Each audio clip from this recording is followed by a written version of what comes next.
sa ating lahat. Dito po tayo sa bayan ng Rosales. Meron po tayong titignan dito na 2 hektarya po. Mahigit 2.2 hectares. Ito po yung daan papuntang Nueva Ecija. Kuya po. Yan.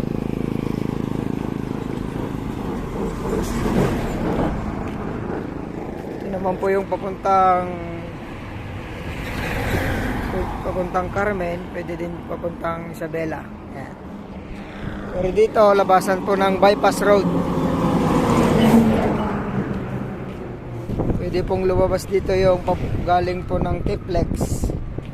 Kaya wala na pong traffic po. Napakalapit po ito sa Rosales SM.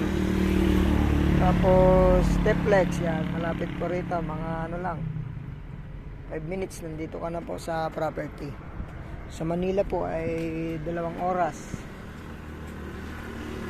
Mahigit mga 2 hours and 10 minutes nandito ka na po sa property.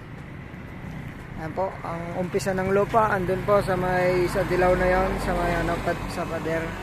Yan, boundary na po yan, yung pader na po yan. So 2 hektarya po ito mahigit.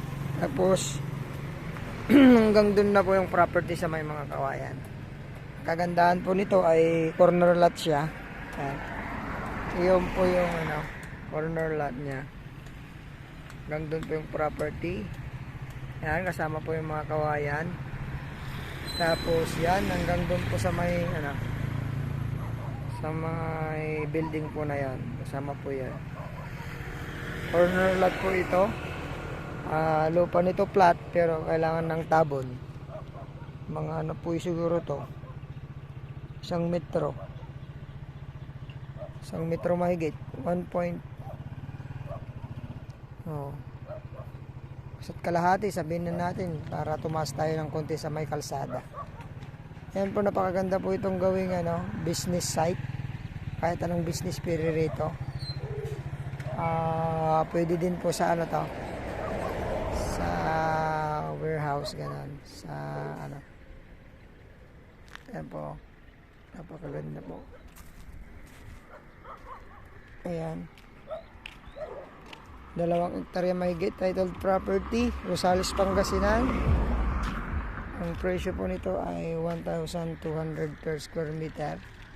Kaya na lang po tumawag kay Lola sa seller po natin.